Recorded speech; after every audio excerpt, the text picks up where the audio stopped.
Okay, welcome everyone. It's Patrick J. Elhae here, your real estate investor, teacher, and real estate coach. Today we're here with Derek Isaac, who's one of our coaches for contractors. He is from BC. Today will be kind of a short interview. You guys at home can learn systems that can definitely help for your real estate investing, but also could be implemented by your contractors to help you on your real estate deals. First question here is tell us a little bit about yourself and your business. How did that get started? Thanks for having me on, Patrick. I'm really looking forward to sharing some value and answering some questions, just helping investors and contractors who are watching this. So my background is in contracting, started all the way from, digging the hole and framing the walls to moving into general contracting, doing renovations, building homes and all that kind of stuff. Then transitioned into coaching, which was always a passion of mine, like personal development. I've been, a student of personal development for 25 odd years now. You get to a point where you want to just help other people. Love the coaching and helping other business owners with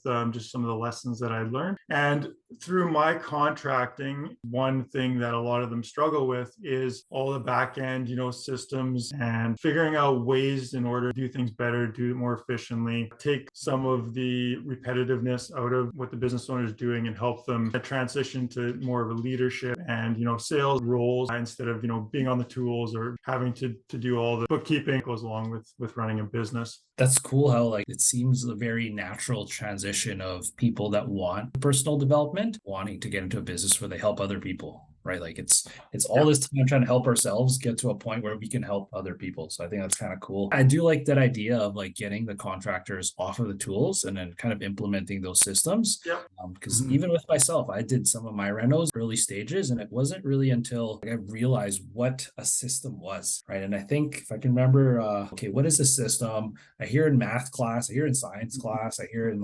business. A system is just a collection of processes, and then the process is just a collection of step-by-steps or a checklist. And then you keep building off that. And of course, there's systems that you just buy, CRMs or all these software. Yep. You have all these interrelated systems and functions of a business and helping them all work together. Everybody's going to have some sort of softwares, whether it's your project management or QuickBooks or Google Drive or whatever. And then how do those all relate to each other? How do they work together? Templates are another big function of getting systems into your business. I know how much of a big impact it made for me when I was contracting. And when I started putting systems in place, I had a thing. It's why did I do this so many times before and not create a system? It's usually because we're just we're way too busy. We're always worried about the next thing, bringing in the next sale or hiring the next guy or making sure our clients aren't getting upset with us because, quality or schedules or budgets. We never actually take the time to kind of take a step back. How do I start to put a business together instead of stuck in the minutia of every day of just trying to get the wheels turning and keep the business rolling?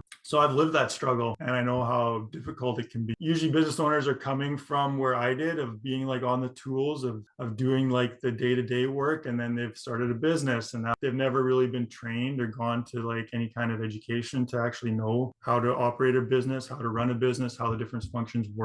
There's a lot of friction, a lot of pain points there. I saw that, I recognize it, I've lived it, and I just know what the big transformation is for clients to go from being stressed out, overwhelmed, constantly being dragged back. They try to get off the tools and it's for one reason or another, they get back onto it. Not that that's some people they're happy there, but for most you want to grow your business, you want to do more, you want to help more people, you want to grow a larger business, help provide for your family more, be able to go on vacation without worrying if you're still making money, all that kind of stuff. There's a big difference between working in the business, which I guess the example would be working on the tools, versus working on the business, where it's hey, now you have that time to step back, build those systems, build templates. I know even for myself, just in the beginning, systems were just checklists, and then later on it was templates, building email templates. So hey, I've sent the same email every single time. Why don't I just make a template? There's a barrier to start because business owners, they don't know how to get started, but they think they need to create some big system or this big process of exactly how to nail a board together and how to train a guy and all this kind of stuff, very granular, step by step, when in reality, just pick out the 5 big steps or just, get that email template that you've probably sent out already to 10, 20, 50 times. Mhm. Just take that, template it, and then you've got it, right? And you can reuse it. You're always going to customize and not be robotic about it, but it's usually it's a bigger mountain than people sometimes think. Every time you get something in place, you've just saved yourself so much time and stress. Second question here is like, how did you get that first client, right? Because that's a big one, especially for even my students or other real estate investors. It's like, how do you get that first deal? How do you get that first money partner? Or Yeah. in your case, it's like, how did you get that first client? Definitely awesome question. You kind of go in with the best hopes, and and often there's like so much more to it than you kind of think, and there's a lot to learn, and it's an iterative process where that 1% better each day. I actually got started with Futurepreneur, which is Okay. out of Winnipeg. There, it's an organization that provides funding for new entrepreneurs. It also, part of the program is each new entrepreneur is also paired with a coach or a mentor to help them because they're starting their business. Your chances of success are just like so much better if you have someone who's able to mentor and help you and guide you, especially through the startup phase of any business. I knew that I wanted to get into mentorship. I had been a part and started some mastermind groups and stuff like that. And I just knew the Nice. power of like just connecting with people and helping each other. So that was like my first kind of like step into mentoring. About two or so years ago, I had made some online courses. I sold some programs and some courses. I started making a YouTube channel. As I kind of learned more and saw kind of where the need was, and where I fit, I was like, I have this contracting background. I know the construction world. I should be serving construction businesses, contractors. So that was kind of an epiphany, and really helped me kind of hone in where my coaching was best suited for. And then also kind of like a little bit before that, I knew that systems was where I wanted to specialize and focus in. Mhm. First of all, because of the big impact that it made. And second of all, I felt like it was really underpromoted, I guess, in business, especially in contracting for sure, but even business as general. And honestly, it is a little bit of, it's not a sexy area, right? Right. I'm going to help you with your business, your systems of your business, right? It's not like a marketing way to like get like, there's not a lot of sizzle and flash, right? Generally with building systems, but it's so needed. So there was a challenge in that, but I knew that that's what I wanted to differentiate myself as and really help my clients with. So yeah, that's what I've been going with. As far as like my first paid clients, I guess, would have bought my some of my online courses, and I had some lower ticket clients that I started with. You have to get started somewhere, and it's more just like getting some testimonials and some experience of helping people and teaching people, and like figuring out what's the best way to do it. I ended up hiring a coach for coaches, and went through their program, which really helped me to learn how to kind of market and connect with my ideal audience, and set up some of my own systems on the coaching side and all that stuff. So I went through a program and had a coach who helped me. And then from there is just, yeah, kind of growing my client base.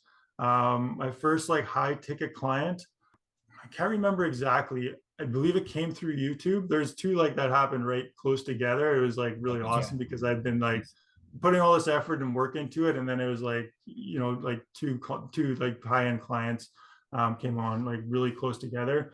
One of them just reached out to me randomly from YouTube, and it was like, wasn't expecting much. We got on a call, things really clicked, and it was just like, yeah, this is a good fit.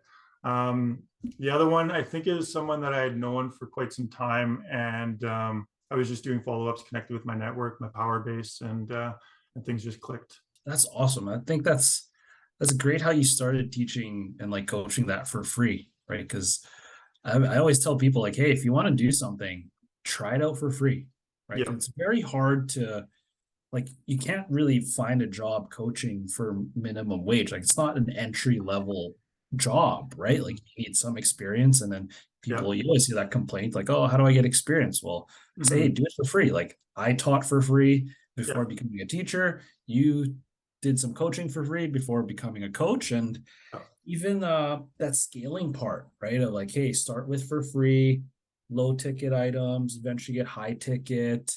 And Hmm. even before that, you were already investing in yourself, like getting a coach for coaches. That's something that I end up getting as well. And Hmm. it was mind blowing of all the things like I didn't know, right? And it's like Yeah. we think that coaching and even teaching is like just a teaching aspect, Hmm. but once you're in it, it's like all the other parts, like your back end administration. Now you got to market. Yeah. At least when I'm teaching, I don't really have to market it. I just got to teach well enough that that kind of becomes its own marketing. Kids tell Hmm. their siblings, "Oh, I had Mr. Hilario" or whatever. Yeah. But once you're like in the private sector of like, "Hey, I run a coaching business," well, you have to market because all it Hmm. takes is like a few months, no leads. You're not providing results for people, and then all of a sudden, like Yeah. you could go out of business, right? Especially in the beginning where it's like a little Hmm. scarier.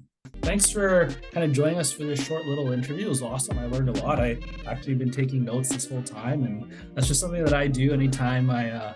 learn from other professionals and other specialists. I'm like, I always like brainwash in my head where I'm like, hey, I like do this trick where I write down, I paid $10,000 to speak with Derek today. That's kind of the best way people can reach you and connect with you, Derek. So yeah, either Facebook or LinkedIn, just search for Derek Isaac, send me a friend request or connection request. I should be able to find me there. I'd love to connect and answer any questions, whether it's about contractors or systems or whatever. If you have questions about today's topics or interview, thanks so much, Patrick, for having me on. It was wonderful. Yeah, no, that was a great conversation. Yeah, and for sure, if you guys look down, there'll be the description. All the links will be there. You can even subscribe to Derek's YouTube channel. I'll put the link down there as well. Of course, you can subscribe to mine as well. Yeah, hope you guys got a ton of value here. It's pretty awesome learning all the systems, all the little tips and advice for contractors, but also for real estate investors. So hope everyone at home got some value there. And yeah, we'll see you guys next time. Take care, Derek. See ya.